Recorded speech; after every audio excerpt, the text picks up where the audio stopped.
Hi, I'm Misha Berson, theater critic for the Seattle Times, talking with Dave Lefkowitz on Dave's Gone By on UNC Radio. Welcome back to Dave's Gone By here on this Saturday morning. Now, you all know how much I love the theater. I've been a theater critic for almost 3 decades now. I do an annual Tony Awards special show every year here on Dave's Gone By, and love talking with theater people, actors, directors, and also we've talked to a bunch of theater critics. In fact, I'm a member of the American Theater Critics Association, and that is how I met this person many, many years ago when she was probably, just first starting out as theater critic for the Seattle Times. She'd been a critic for a bunch of other places before that. Well, that reign at the Seattle Times is coming to an end in just about a week or so. So we thought we'd want to get Misha Berson into the Daverhood to talk about her years covering Seattle theater, the changes that Seattle theater has gone through over there, and what's going on with print journalism and print criticism and the Seattle Times and where she goes from here. So we know she's here right now. Misha Berson, welcome to the Daverhood. Thank you, Dave. How does it feel coming to the end of a 25-year string? Well, it feels kind of weird. This has been my life for so long, and I'm not retiring. I'm going to be probably freelancing for the Seattle Times. I write regularly for American Theater Magazine. I'm a contributing writer there. And also, I have written 4 books, the last of which was about West Side Story. It's called Something's Coming, Something Good, West Side Story and the American Imagination, kind of a cultural history of West Side Story. And I have other book projects in mind. So cool. I think that I'm kind of just ready for a change and ready not to be trying to make 3 or 4 deadlines a week. I don't know how open and honest you can be about this, but you're taking a buyout, as it were. If it was totally your choice, would you have waited another 5-10 years? I made the choice myself. No one was told they had to leave. In fact, the buyouts were offered with the hope that there would be enough money saved that people didn't have to get laid off. I didn't plan to retire this early. I thought it would be at least a few more years. But when the situation came and there was the money on the table, and I don't know if that's going to happen. Wait, what do you mean you don't know if that's going to happen? Again, I don't know, newspapers are struggling. I see. It was there then. If you waited another year, it might not have been out again if they need to have budget cuts. I thought, well, why not leave when I am still very active and vigorous and can go on to other things? Why wait until I completely burn out? But here's the deal. If you're still going to be freelancing for the Seattle Times, isn't there the fear that you'll be doing almost as much work for a whole lot less money? I'm not going to be doing as much work. This job, I think people don't understand the nature of being a full-time theater critic for a daily newspaper. It's not just that I go to shows and write about them, but I manage a beat. I have freelancers who I edit. I have to keep the schedule. I'm in constant contact with press representatives of all the theaters. I'm writing features and listings as well as reviews. It's a very demanding job, and I've loved it a lot. This has really been my dream job. But it's not something that you can kind of do and leave at the office. You're kind of on all the time. Oh, I know. I've been there. Yeah, and so it's been great, but after 25 years, it would be nice to have more time and more flexibility. So working with the Seattle Times is one of a few things I'm going to do. I'm not going to be writing 4 reviews a week for them or 4 stories a week. Well, when you first started at the Seattle Times, I imagine the workload or the beat was a bit smaller. Or has Seattle grown theater-wise in the 2+ decades that you've been there? Oh, yes. Seattle has gone through a lot of changes, as most people know. When I came, it was in the early 90s. It was the grunge time, of course. That was when bands, and Kurt Cobain and Eddie Vedder were stars, and, it was the whole grunge rock scene, which was very exciting. It was the beginning of the ascendancy of Microsoft. It was a place on the verge of really expanding economically and in other ways. The theater scene was very solid. There were several equity theaters that were productive and had been around for a while, and there was a little bit of a fringe, theatrical fringe, where young theater people were creating productions. There was a little budding scene on the edges of other kinds of work, and as I just went through my first 3 or 4 or 5 years, it really started to expand. And now we have, I guess, we'd have 50 professionally oriented theaters. Whoa! I mean that it's not that every one of these theaters pay people a living wage. Huh. But even so, Seattle is not such a huge city to have that level. It's growing. It's growing a lot, partly because Amazon is located here. They're bringing in tens of thousands of people. But, Seattle, I found out a lot of things about it I didn't know when I first came. Well, we have one of the country's oldest ballet companies, the Pacific Northwest Ballet, which is great. I mean, it's right up there with the top ballet companies. We also have a major opera that for years was one of the few American companies that did the Ring cycle. We have a very well-read population. Book sales per capita are very strong here. So there was a real audience, There were people who liked culture a lot and were wanting to experience more in the arts. Did you feel it was incumbent upon you to help grow that with all these small companies? I mean, not saying that bad shows were good, but to always kind of be supportive because you wanted a company that was just on the border to grow and last. Well, I don't believe that a critic's job is to work for the theaters. Oh, sure.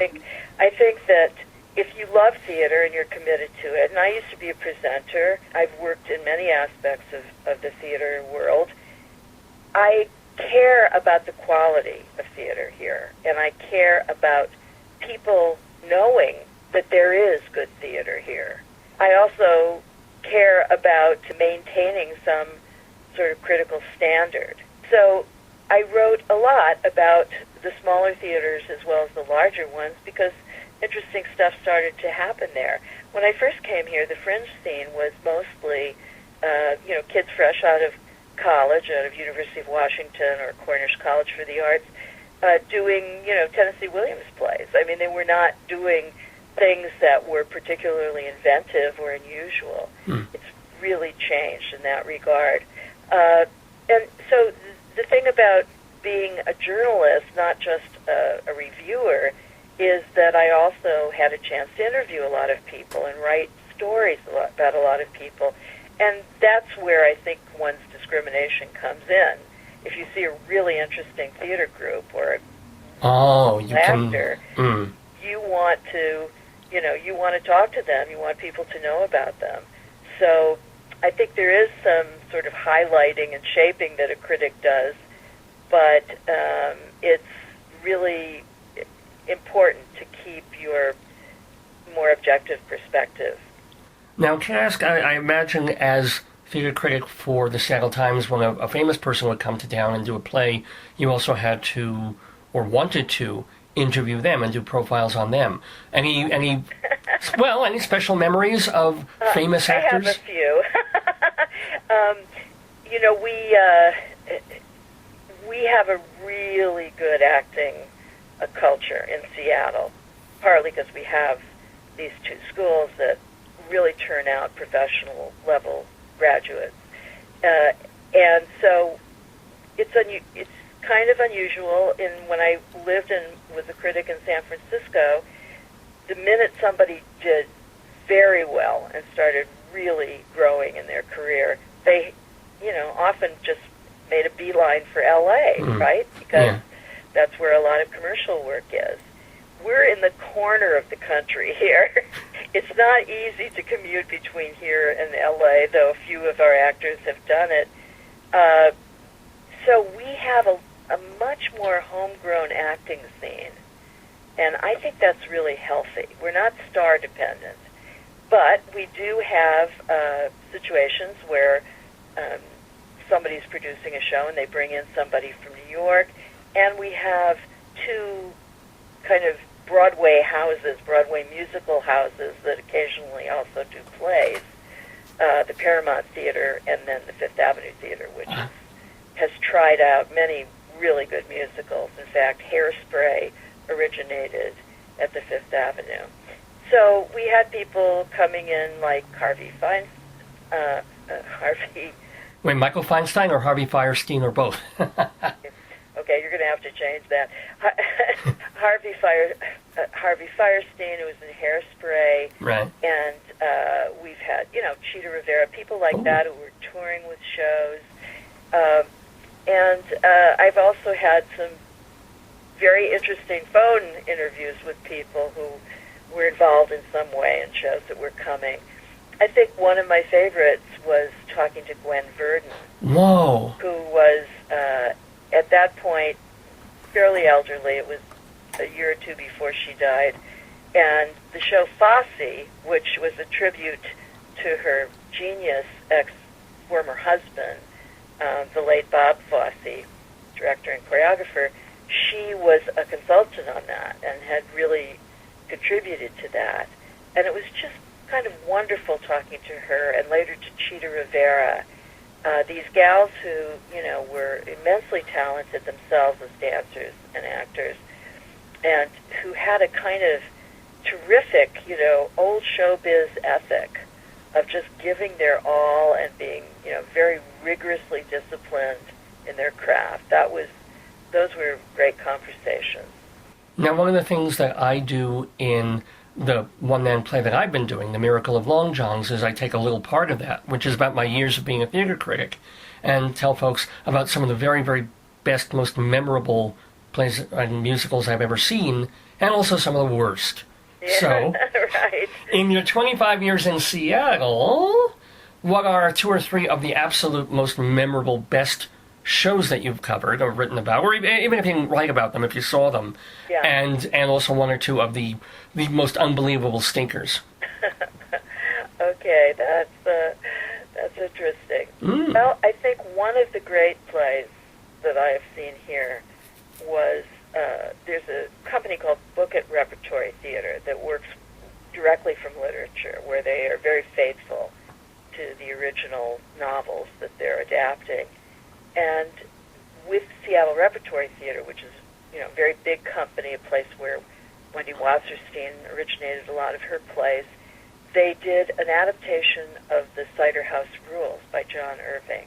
I don't know if you know that novel. I read it years ago. I barely remember it. About a doctor in Maine who secretively, he ran an orphanage, but he also secretively did abortions for women in need.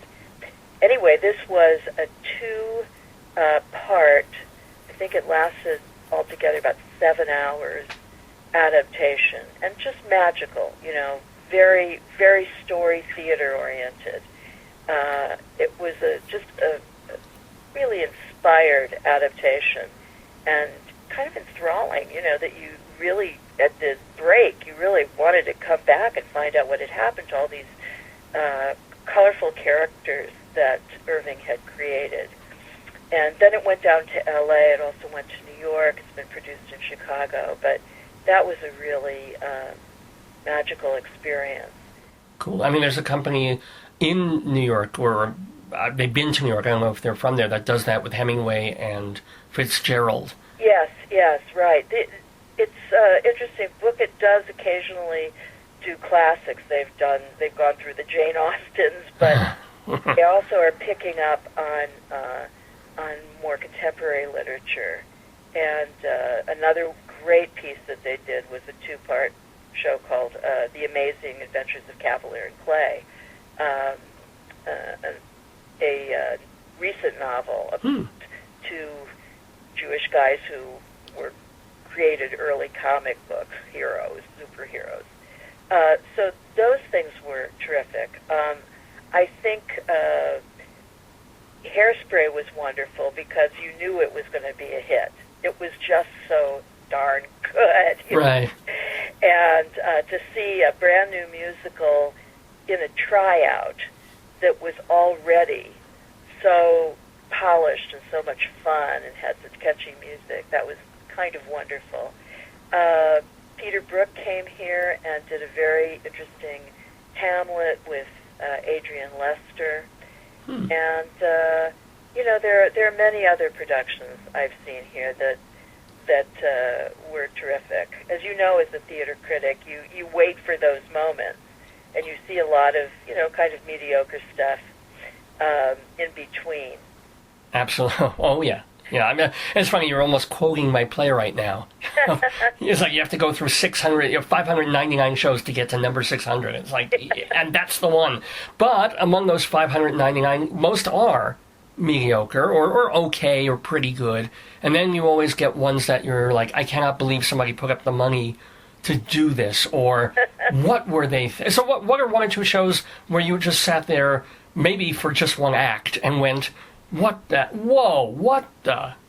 Well, I didn't have the luxury to leave after one act. I mean, that's the thing. If you're writing for the newspaper of record, you can't just say sayonara, you have to kind of last it out. My husband hasn't lasted through everything, though. Well, okay, this is not so much the play, but the production, and I hope she's not listening.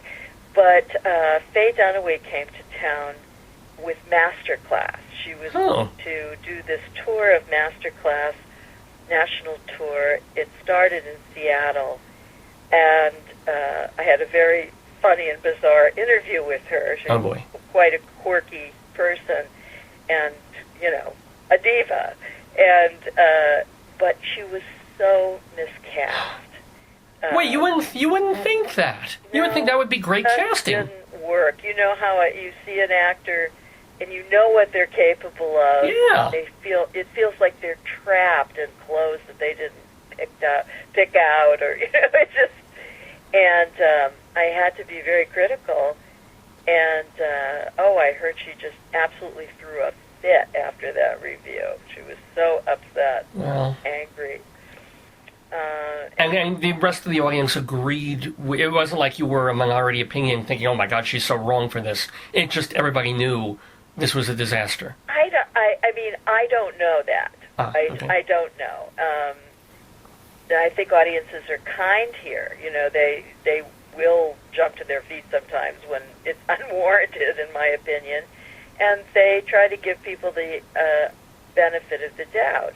And if it's a celebrity, I think everybody gets a little starstruck at times. Sure. So, well, but it just seems weird because she would seem right, totally right for the part. What was she doing wrong? Oh boy, I'd have to dig it up and quote it to you. But it just didn't work. You just did not believe her.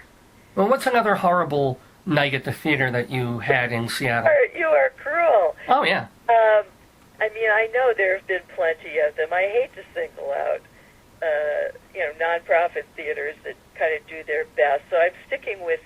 with commercial... Because, if you're seeing Fringe for all those years... Difficult. Yeah. And I think...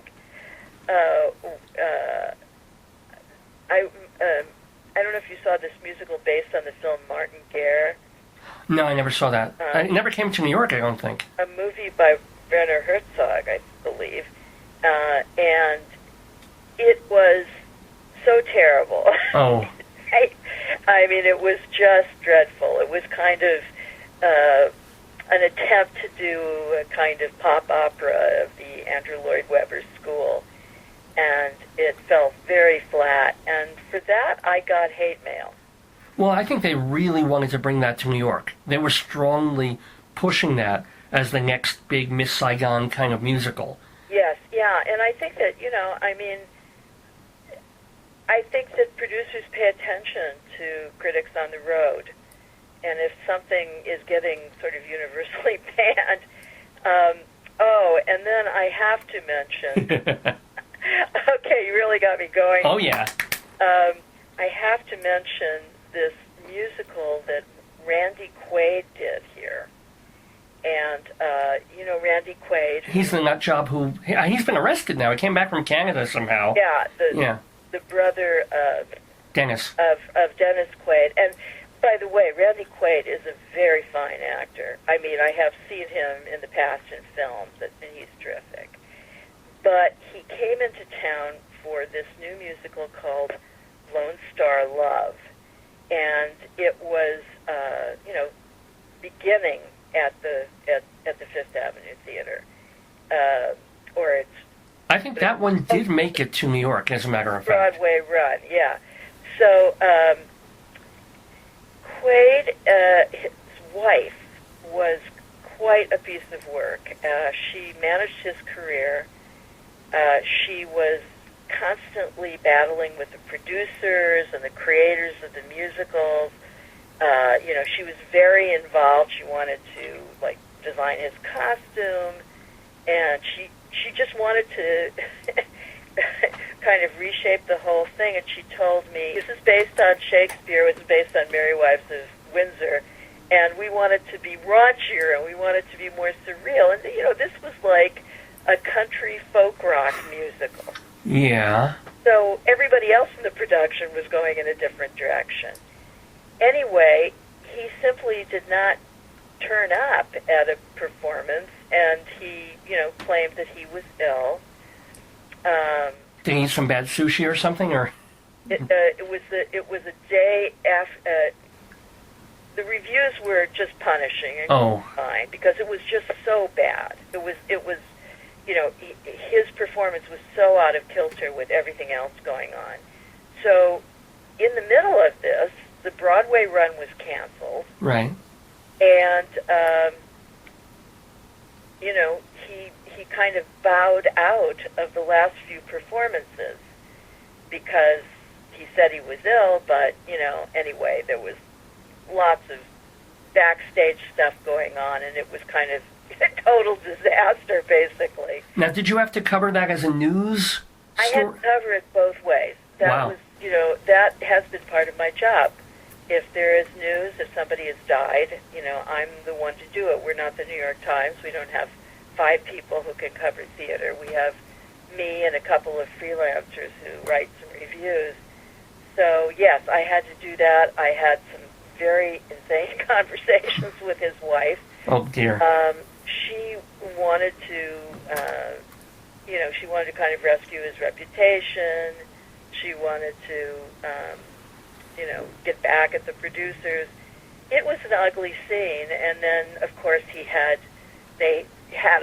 some legal problems where I think they skipped out on hotel bills, or that was the charge against them, and they went off to Canada and were kind of in hiding. I mean, it was wild.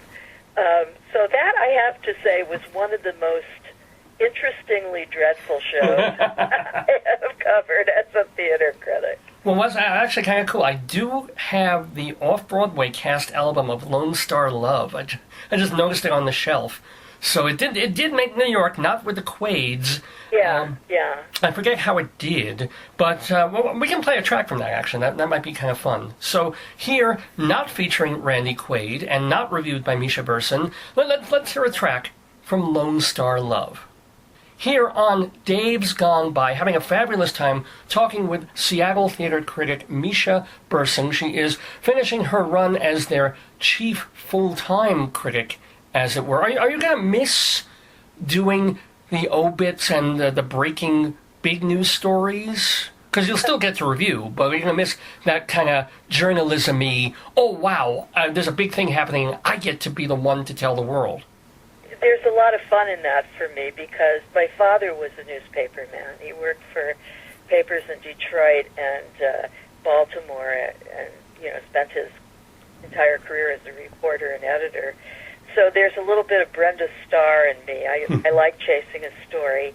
And that's been a fulfilling part of my job. will I miss it? It was actually, I think when I was willing to work 60 hours a week, it was okay because I would sort of, wedge those things in alongside the reviews. You can't just drop the rest of what's going on. So, yeah, I think I will miss some of that. And often I was writing obits of people I knew, people whose work I'd seen. I mean, I remember a very, very poignant one for me was writing Wendy Wasserstein's obit. Wendy had worked in Seattle on numerous occasions. One of her plays, The Heidi Chronicle, had a workshop production here, so did, some subsequent plays. She had a very deep relationship with the director, Daniel Sullivan, who is now, working all the time on Broadway, but who was the head of the Seattle Rep for, 14, 15 years. So, so I think that when you're writing an homage to someone you knew, and you know people who knew them, sometimes it was very painful. There was a wonderful actor here who was down in LA working, and he was at a costume party, and this is a black actor, and he was dressed up as some kind of cowboy or something, and he had a fake gun. Oh, no. There was a noise complaint about this party, and the police came to check it out, and another black man, a cop, saw him holding a gun? His gun, and killed him, shot him dead. And that was just, a dreadful trauma for his wife, who still lives in Seattle, for the many, many people who knew him and worked with him.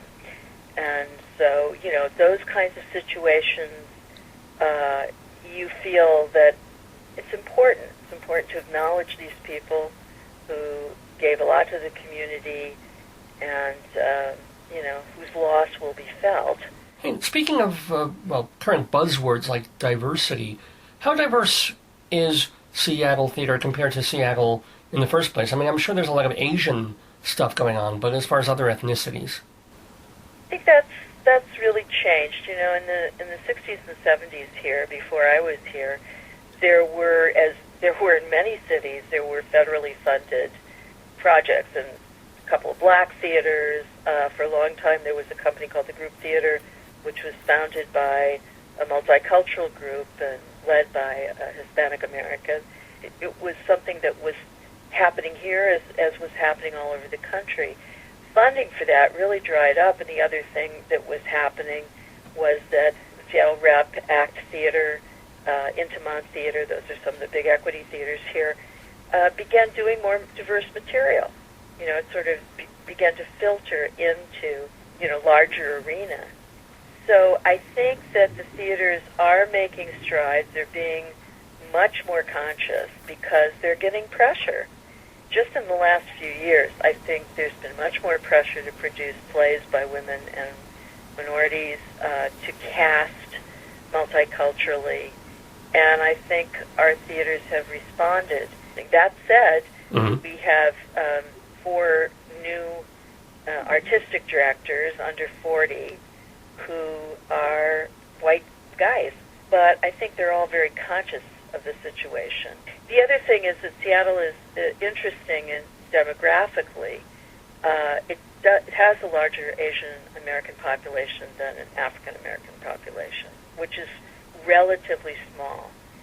But I think the theater is always about what's happening in the whole country and the world.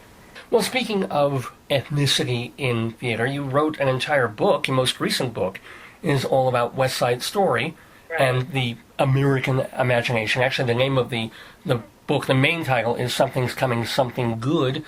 Is West Side Story particularly special to you? Is that why you decided to spend the time and the effort and the energy to write a whole book about it?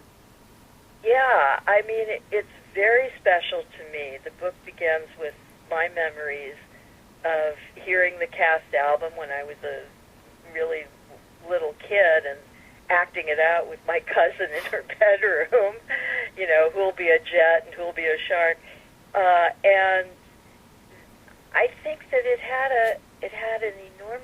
cultural impact on in the 50s. I know it had a very powerful impact on Broadway.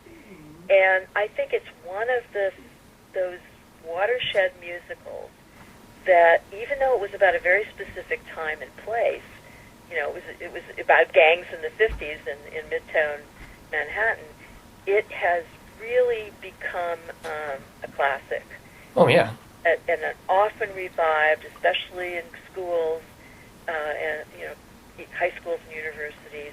Classic, and it's something that I've had people, aged 60, 70, who saw an original production of West Side Story, compliment me on the book, and then I've had, kids of 12, 13, 14 who love the movie and did the show in their high schools. Also, just eat up the book. So I wanted to examine West Side Story from many perspectives, from a sociological perspective, from the culture of teenage movies and teenage-oriented entertainment. It was one of the first real dance musicals. And then I just wanted to tell this really interesting story about these 4 major artists who came together to create this, and what else they did, and the politics of their time, and so it was a real labor of love. It was a labor, believe me. Well, did you learn anything about West Side Story that was surprising or fascinating that you didn't know when you were first starting to gather research for writing the book? Did something kind of blow your mind about it? I think I didn't know. Well, there were a few things there were a lot of things I didn't know, actually. But I think a couple were, I did not know that at the same time that West Side Story came out, there was all this other stuff going on in the culture about gangs. There were hearings on youth gangs. There was really this kind of frenzy over gangs. And there were active gangs right in the neighborhood where the Broadway theater was that the show was playing. So there was an incident where this young man, Hispanic gang member, walked into a park with where a young couple was strolling at night, just blocks from the theater, and killed them. And I think he maybe just killed the guy, but that was so. It was like playing out, blocks away. So that was already during the run of West Side Story when that. Oh, I see. Wow. And Jerome Robbins, the brilliant choreographer and director of the show, just cut out that, some Daily News tabloid story about it, and put it on, the bulletin board for the actors to see, and basically was saying, "This is you. This is your life as your character." Right. And then, of course, he had pitted the actors against each other on the 2 different games. Was that really true? Did they really feel like enemies, or is that almost more of a myth? He was a method director. He wanted people to totally inhabit their characters, and he was a great taskmaster too. But it's kind of funny because 2 of the actors actually fell in love, and one was a jet and one was a shark. And they had to... So they had to make believe in the daytime that they hated each other. Well, yeah, and they had to kind of sneak off to, have dates, because if he saw them, it would be pretty mad. So that was kind of funny. I guess they found the place for them, yeah. Can I ask, Misha, what are your other books? Did you ever do a compilation of your reviews, and would you? I haven't done that. I wrote a 2-volume history of Gold Rush Theater in San Francisco. What? Oh, because you were...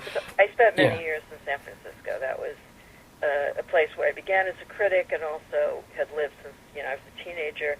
And I had access to a wonderful archive of stuff from the Gold Rush, in the 19th century. and it was just such a amazing time. So I put together these books, has many beautiful pictures. It's published by the Performing Arts Museum in San Francisco, and it was marvelous. It was writing about I had access to all this material. It was writing about Edwin Booth, Oh, wow. his relationship with San Francisco theater, about Sarah Bernhardt's visits there,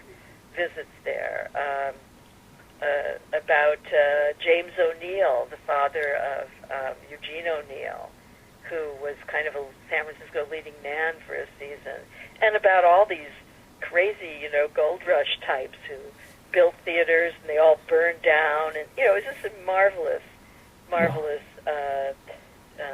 It sounds fascinating, although I'm still trying to think how you got 2 volumes out of that period. Was there that much of a wealth of material and stories? Well, they were rather short. The first one was from the Gold Rush to the Golden Spike. The Golden Spike was the symbol of the Transatlantic Railroad, so a Continental Railroad. Sure. So that was a whole period, and it was just remarkable how much theater there was, how many celebrities came. Everybody wanted to get rich in San Francisco. And so, it was fascinating. That's what the young David Belasco, who became kind of a king of Broadway, started there. There was plenty of material, believe me. And then the second one went from the opening of the railroad, which meant people could get there a lot easier, to the Great Earthquake. Then my other book was a compilation, the first compilation really, of Asian American plays. And I wrote interviews with David Henry Wong, Philip Kongatanda, the writers who were represented in the book, and a lengthy essay about the emergence of Asian American theater. As a critic in San Francisco, I was kind of in on the early days of that, and I saw it develop with these really gifted writers. So, why didn't you jump from San Francisco to Seattle? 1991. Well, why? I was offered, this job as a temporary job while the critic Wayne Johnson was on sabbatical, and not long after he returned, he decided to retire. So I applied, and fortunately had a little bit of a leg up, having been here for 6 months. Can I say one thing, Dave? Yeah. About someone else? We were talking about people who I interviewed. Oh, sure. I think one of the great pleasures of my work life in San Francisco was that I got to know August Wilson and spend a lot of time interviewing him and seeing his plays as they were being created and developed. And that was really, important to me because his work was so meaningful. And he was a really fun guy to be around. He was a great raconteur, as you might imagine from his plays. And he loved jazz, and I loved jazz, and we just had some terrific conversations. And he was invited to be the star playwright guest at a theater festival in Valdez, Alaska. And at that point, my newspaper was willing to send me and a photographer up there. Whoa! And that was really interesting because it was August and a number of black actors who came to teach and perform in this completely otherwise white town, Yeah. kind of rough and tumble oil town that was near where the Valdez oil spill happened. And that was just fascinating, seeing August in this backdrop that was so exotic for him and for me. Wow. So that was, really marvelous. And then going back to my San Francisco days, Sam Shepard was working and introducing some of his, best, most influential plays like Buried Child and Fool for Love. at this small but, very dynamic Magic Theater. So to see Sam's work, develop and grow was just another real gift to me as a critic. And even though those plays, we accept them now as kind of modern classics, but you could tell at the time, because, they were so new and so different and so unusual, did you ever make maybe the wrong call on, if not one of his plays, someone else's, whereas, I don't get this at all, and then they turned into a pretty important play or an important playwright? I'm sure that happened. When the mind tends to blot out words. The only time I really remember that clearly was the first time I saw the experimental group, the Wooster group. Oh, yeah. They can polarize people. I loved experimental theater, and I happened to be in San Francisco at a time when there was a lot of terrific site-specific theater and, kind of experimental puppet theater. There were all kinds of things going on. It was really a time of great creativity and working outside the box. And I would frequently go to New York and also go to Europe to see work, which I recommend now to every young theater critic. Just save up, go to London, make sure you see stuff. Right. Just stay in your own little burg. And on one of my trips to New York, a friend of mine, a fellow theater critic, Don Shuey, just was touting this show LSD, which was kind of loosely based on the reminiscences of Timothy Leary's Babysitter for his children. Okay. That'd be some interesting milk to put in the kid's bottle, yeah. It was a really, a funny log of her, reminiscences about working for the Learys. But of course, the Wooster group are very wild. They're very rigorous too. Sure. And I just didn't get it. They did part of the show was scenes from the Crucible in blackface, which Arthur Miller, the author, objected to vigorously and threatened to sue them. Crucible, okay. And then there were these wild dance scenes that they did, and I just didn't get what they were doing. And I saw it, and I just said to my friend, they were obviously amazing performers. Willem Dafoe was part of the group then.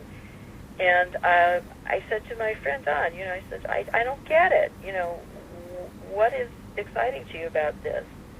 And we, spent quite a while talking about it. And then when I was down in Los Angeles for a festival where they were appearing, I thought, okay, I'm going to go again. I know there's something there. And the second time was just revelatory. Yeah. Well, what show was that? LSD. Well, the second one was LSD. Oh, you mean you saw the same exact performance? They monkeyed around a lot with their shows. Yeah. They were, but yes, essentially the same show. And I just understood how they were layering all these cultural references and dealing very obliquely with, things like the excesses of the 60s, and also the way we perceive black characters in history. They were focused very much on the black witchcraft slave tuba in that play. Well, one of my wife's favorite performances was seeing the Wooster group doing The Emperor Jones with a woman in blackface. So that's something that they go back to and really work on. And they do it with the real intent to reveal something about racial politics. They don't do it, gratuitously. So anyway, that was marvelous. Being able to just, check my previous perceptions at the door and be open to, I think, what some of the most amazing experimental theater, in contemporary America. So. Yeah. Can I ask what was the first professional review you ever wrote? Do you remember writing it? Do you remember being nervous about it. Who was it? Was it for San Francisco, or was it even before then? It was for the San Francisco Bay Guardian. Mm-hmm. And I became the weekly critic there. I just do not remember. Wow. We're talking about thousands of shows and reviews later, David. So. Okay. Well, yeah, no, it's just... And one thing that you did, and this is quite recent, is last year you were on the Pulitzer Committee. Yeah. That gets to choose the play for the Pulitzer Prize, if there's going to be one, and also the runners-up. Any interest... I mean, what would be of interest to the layperson about that experience for you? Well, it was a group of critics, academics. There was an academic there, someone who was a theater historian, and a terrific playwright, award-winning playwright, Lynn Nottage. These all became public, so I'm not giving any away. We can't really talk about the deliberations. They are off the record. But I was really happy with the winner. I've been on a lot of play contests, juries, and, sometimes the group has a different verdict than you would have had if you were choosing it. But Stephen Adly Guerre won for his play Between Riverside and Crazy, and I think he's one of the most exciting and provocative playwrights right now. He writes about underclass New Yorkers, but it's funny, it's shocking, it's very empathetic with what people on the bottom have to do to sort of survive, and also, what poetry they might have in their souls.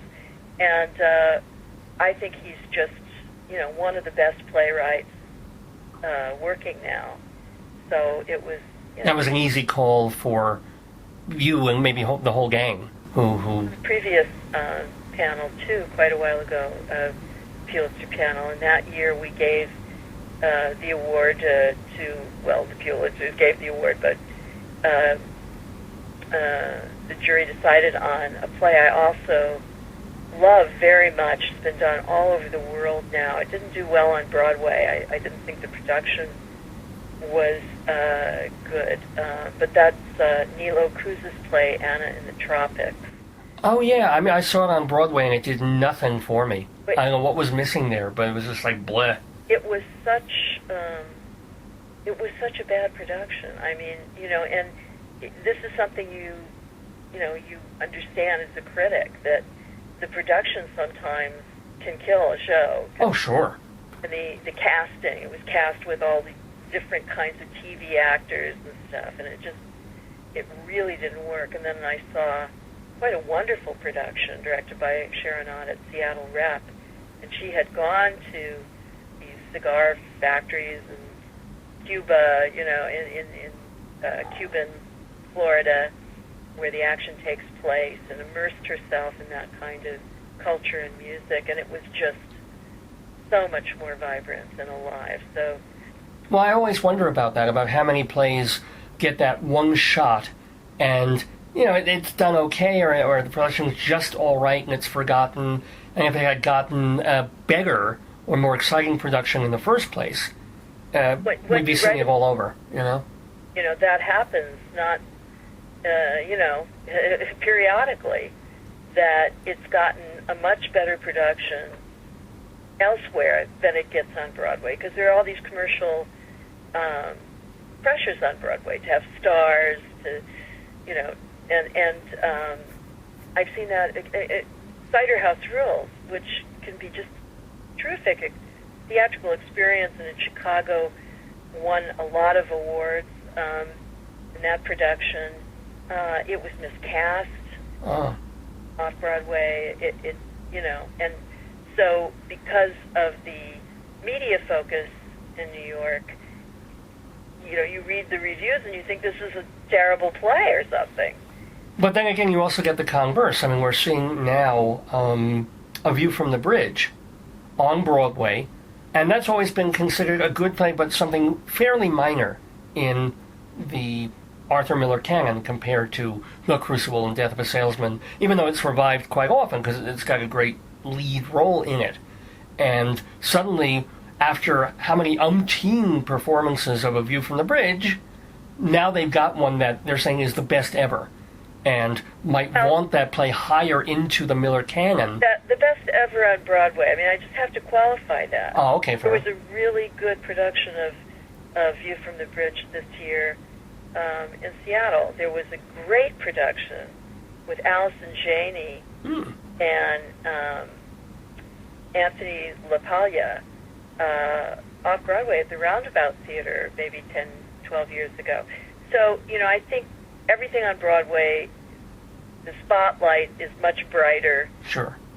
But it's not, someone once said to me when I was starting out, Broadway is not, the crucible for to judge, by which to judge all theater. And so that's, I've kept that in mind because, and I take some real pride in the fact that a play like Alice in the Tropics has been translated into many languages. It's been done all over the world, especially in Spanish-speaking countries, but not only. And, I just believe that it failed in New York because the production did not do it justice. But that doesn't mean another play that originated in Seattle had kind of a similar fate, the Kentucky Cycle. Oh, but that was good. I saw that on Broadway, and I thought that deserved the Pulitzer. That got trashed by the New York Times and some other critics. That play has been done on many college campuses, and theaters. The playwright Robert Schenken went on to write, this. All the way, the LBJ. Right, that has been another highlight for me, seeing the development of that, because that premiered at Oregon Shakespeare Festival and at Seattle Rep. Oh, okay. So. Okay. I really do have to get back to work. Yeah, well, we've had a fine time talking with Misha Berson. Remember, she's not leaving per se the Seattle Times. Her reviews will still appear there, maybe once a week, every other week, that kind of thing? No, they're taking a month off, and then we'll see how they want to use me and how I want to be used. Okay. I may join the crowd and have create my own blog to review things. I've also reviewed books and jazz and television drama. So, it might be fun to have a blog where I just can do whatever I want. Well, do you have a website where people can keep tabs even now? So when you have a blog up, if you decide to do that, or book page, and I'm the only Misha Berson. Actually, I saw somebody else took my name, but there's nothing on her site. There's a picture of somebody, but mine is just Misha Berson, Misha Berson. I post all my stories there, and further adventures will be noted there. Now, the last question for Misha Berson is, can you tell us what your next book, or is it too early to talk about what your next book might be? I can't do it. I know the feeling. I'm, still deciding between a couple of ideas and talking to my agent and publishers, and I really don't want to say anything until I know that this is going to come to fruition. But I'm still very interested in theater history and in the cross sections of musical theater, film. So it'll be something. I'm being vague, but it'll be something that has something to do with that. Well, spoken like a true writer and critic, and, right. And someone who's moved from print media and now going with the flow of what's becoming all digital too. We didn't even have time to really get into that, but I'm sure you'll follow it with a blog or figure out the way to move with it. Well, yeah. Invite me again sometime, after I've gotten my next chapter rolling, and we can talk about that. That's a deal. Misha, I wish you much, much further success in whatever new way and new paths that you follow, including the old ones as well. And I thank you so much for sharing with us in the Daverhood. Oh, thank you for the opportunity. I appreciate it.